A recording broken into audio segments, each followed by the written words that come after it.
Maddock horror comedy universe की नई entry थामा फाइनली बड़े पर्दे पर आ चुकी है। इसे सिर्फ हॉरर कॉमेडी कहना गलत होगा। ये है एक ब्लडी रोमांटिक कॉमेडी जिसमें वैम्पायर्स का देसी अंदाज और एक मज़ेदार लव स्टोरी है। आज मैं आपको इस फिल्म की पूरी कहानी, इसका लोर, इसके ट्विस्ट्स और उस एंड क्रेडिट सीन तक सब कुछ एकदम डिटेल में समझाऊंगा। चलिए बिना किसी देरी के शुरू करते हैं इस खूनी रोमांटिक सफ़र को। हाय एवरीवन, मैं हूं अभिषेक और आप देख रहे हैं फिल्मी दुनिया का ब्लॉकबस्टर गाइड फिल्मी अभिषेक। सबसे पहले मिलते हैं हमारे हीरो से, आलोक गोयल यानी कि आयुष्मान खुराना से। आलोक भाई साहब हैं तो दिल्ली के रिपोर्टर, लेकिन थोड़े से डरपोक हैं। सोशल मीडिया पर खुद को बहादुर दिखाने के चक्कर में वो अपने दोस्तों के साथ निकल पड़ते हैं एक खतरनाक जंगल की ट्रैकिंग पर। यहीं पर होता है वो हादसा जो उनकी पूरी लाइफ बदल देता है।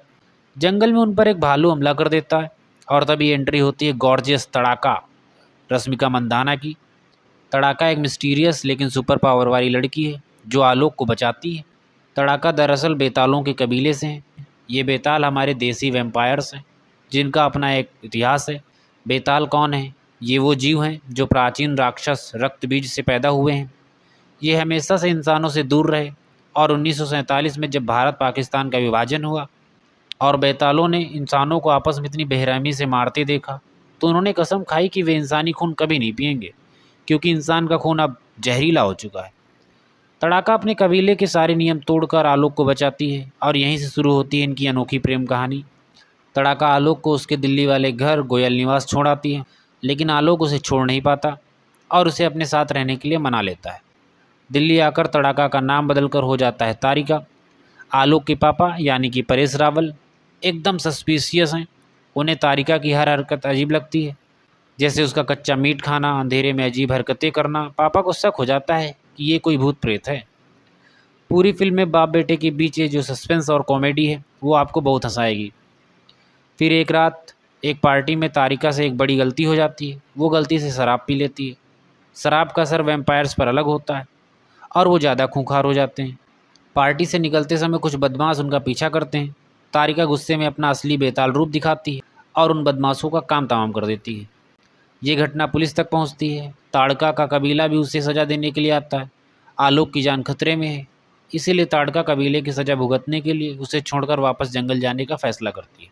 पर किस्मत को कुछ और मंजूर था। ताड़का के जाने से ठीक पहले आलोक का एक भयानक एक्सीडेंट हो जाता है और वो मर जाता है। अपने प्यार को खोने के डर से ताड़का अपने कबीले का सबसे बड़ा नियम तोड़ती है। वो आलोक का खून पीकर उसे बेताल बना देती है। आलोक अब एक नया बेताल, एक वैम्पायर है। उसका दिल धड़कना बंद हो चुका है, उसके दांत नुकीले हो गए हैं और इस सच जानकर आलोक तड़ाका पर बहुत गुस्सा होता है। उसके पापा परेशान होकर उसे ठीक कराने के लिए ले जाते हैं।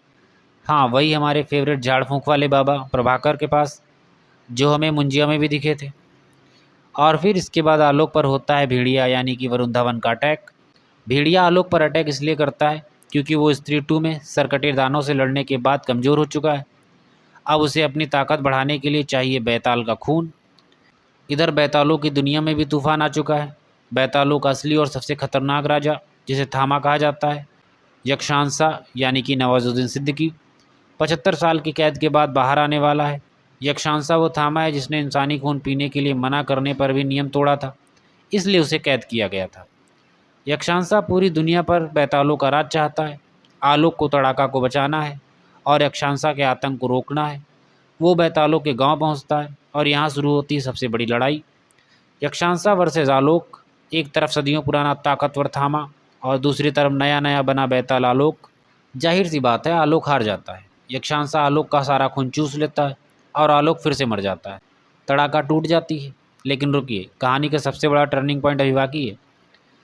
तड़ाका की सच्ची मोहब्बत और बेतालों की देवी के आशीर्वाद से एक चमत्कार होता है। आलोक देवी के धड़कते हुए दिल की शक्ति लेकर तीसरी बार जिंदा हो जाता है। अब वो सिर्फ आलोक नहीं है, वो एक सुपर पावरफुल बेताल है। वो यक्षांसा से फिर लड़ता है और इस बार उसे बुरी तरह हराकर उसी गुफा में वापस कैद कर देता है। और इसी के साथ आलोक गोयल बन जाता है बेतालों का नया और सच्चा राजा, द न्यू थामा। कहानी का अंत आलोक और तड़ाका के प्यार की जीत के साथ होता है, जहाँ दोनों अब बेतालों के नए रूल बनाते हैं। पर ये तो मैडॉक यूनिवर्स है भाई, अंत बिना अगले पार्ट के हिंट के कैसे हो सकता है। फाइनल सीन में उसी गुफा में जहाँ यक्षसा कैद है, वहाँ एंट्री होती है एक जाना पहचाना विलन सरकटा, स्त्री 2 वाला बिना सर का राक्षस। सरकटा आता है और यक्षसा को कैद से आज़ाद कर देता है। अब सोचिए, सबसे खतरनाक वैम्पायर किंग यक्षसा और मैडॉक यूनिवर्स का सबसे बड़ा मॉन्स्टर सरकटा एक साथ आ गए हैं। थामा 2 में क्या बवाल होगा, ये तो हमें तभी पता चलेगा। तो दोस्तों, ये थी थामा की पूरी कहानी एकदम डिटेल में। ये फिल्म लव स्टोरी, हॉरर और कॉमेडी का एक बेहतरीन मिक्सचर है जो मैडॉक यूनिवर्स को एक नई दिशा देती है। आपको ये ब्लडी लव स्टोरी कैसी लगी? अगर आपको ये एक्सप्लेनेशन अच्छा लगा हो तो वीडियो को लाइक करो, अपने दोस्तों के साथ शेयर करो और ऐसे ही ज़बरदस्त मूवी एक्सप्लेनेशंस के लिए फिल्मी अभिषेक को सब्सक्राइब करना मत भूलना।